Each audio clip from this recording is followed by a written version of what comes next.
really short.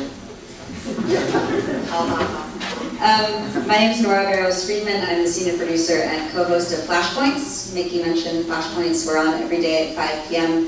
on KPFA radio.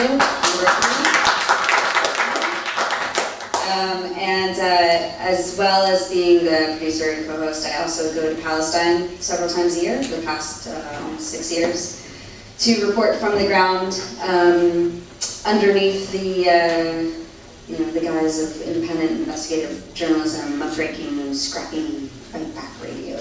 And I also write for a few other outlets, including a European news agency that actually does its job in letting journalists report what they see. And so that's great. So I always give it up to Interpress Service. So, and the Project Censor, of course, for putting those reports in there.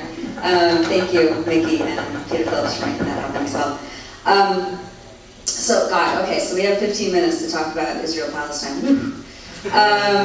Where do I start? Obama, a year ago, exactly a year ago, when he was elected, November 4th, was it? I believe 9 Palestinians were killed by Israeli missiles in Gaza because the world was not watching. Not that the world really watches Palestine anyway, but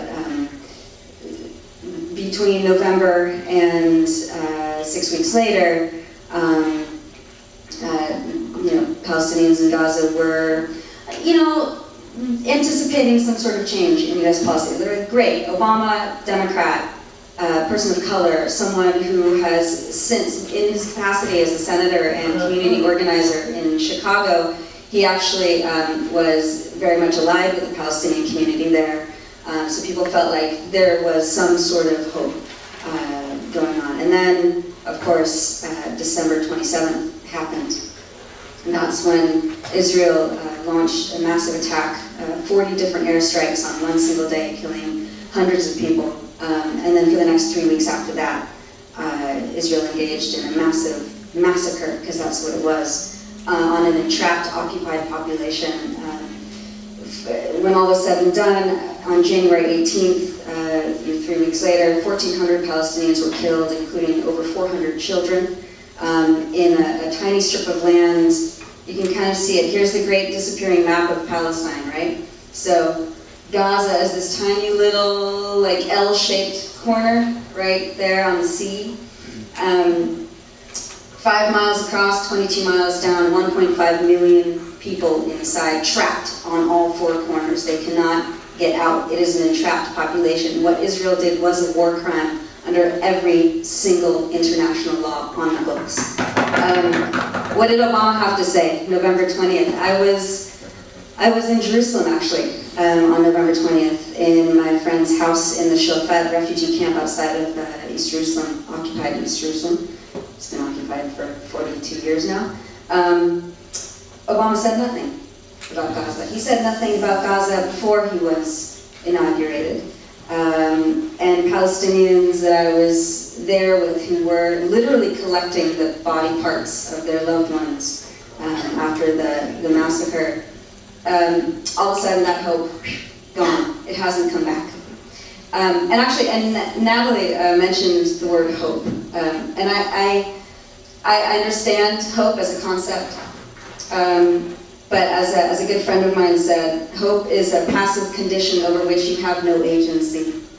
Meaning, you can hope that your plane doesn't fall out of the sky when you're in the air. That's fine, because you have no agency over that. But you don't hope that you eat breakfast tomorrow. You'll do it, right? So, in order for us to want change to happen for Palestinians, for Israelis, for us, for our students, for our kids and grandchildren and parents, we have to be the change. We have to be sure that these $6 billion a year don't go to the Israeli military to kill other people's children. While we, as students, as people who want health care, don't get it. Where is that money going? Where are the budgets? I'd like to see these paperworks. Oh, we don't have any money for health care. But look, Israel was able to buy 5 new B-2 bombers. It's amazing how that works out. So as I said, Obama was elected January 20th. Since then, it's been nothing but misery, and the same old policies continued by the previous administration. Work for that, probably the last 5 administrations going back in terms of the United States' policies on Israel.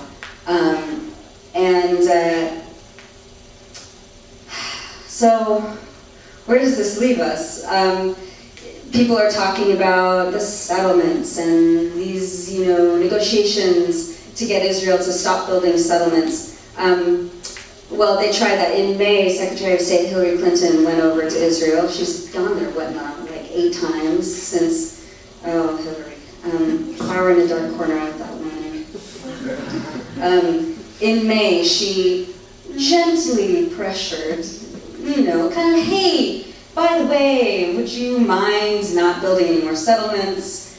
Netanyahu fired back with, no, we're still going to build them. And so a couple of weeks ago, when Hillary came back, she said, Israel has made a lot of concessions, so we're not going to pressure them at all. And in fact, the negotiations, the final status agreement doesn't even need any so-called preconditions on Israel's part. All the preconditions are on the occupied Palestinian people's part now, who have been living under military occupation now for 42 years. They've been ethnically cleansed for the past 61 years. But again, the onus of the occupation is obviously on the occupied people's part, because Israel has made so many concessions. I don't really understand what a concession is when you're occupying, killing, depopulating, annexing, and robbing people's land, but whatever, it's just language. Then we get to this whole notion of the one-state, two-state thing, and I want to address that because I think that the two-state solution has always been a myth, and right now it's essentially a myth. It's the most egregiously, I don't know, it's nonsensical. There will be no way that, no one would have asked apartheid South Africa to have one state for the whites and one state for the Africans. It wouldn't have been an issue, but for some reason, people think that if you take a state that was formed 61 years ago on the backs of a population that was ethnically cleansed, 750,000 Palestinians were uprooted from their homes, their land taken, they were made into refugees. There are now 6 million Palestinian refugees, the largest refugee population in the world. If that gives you the right to have your own state, and it's not just Israel as a state, they wanted an ethnically pure, Jewish-only state. Which means what happens to the 1.5 million Palestinians who are Israeli citizens of that Jewish state? Israeli Knesset members have said, outright, blatantly racist, they've said that they want to buy, Avigdor Lieberman, the foreign minister right now in Netanyahu's cabinet, has said that he will personally buy the buses to load all the Palestinians, 1.5, that's a lot of buses, 1.5 million Palestinians with Israeli citizenship on the buses and drown them in the Dead Sea. That's what they mean by an ethnically pure Jewish state. And then what do you have on the Palestinian state side? Well, if you look at this map again, the great disappearing map, here's Palestine in 1947, here's Palestine in 1967, this is the West Bank, right? So, but now, on the very last panel, what do you have? It's like an archipelago, right? It's little islands. That's not a state. And then where's Gaza? Gaza's on the other end of the map over there. There's no way that there can be a state when you have, and it's like a 28-state solution. It's not a 2-state solution. And Palestine, where are their borders? Where are their ports? Where are their airports? Where are the, they don't have any water. What's going on here? So essentially what Israel is actually doing, de facto, is they're creating a binational state. We already have a one-state solution here. It's Israel's occupation, it's Israel's colonialism, it's Israel's militarism. That's the problem that needs to go.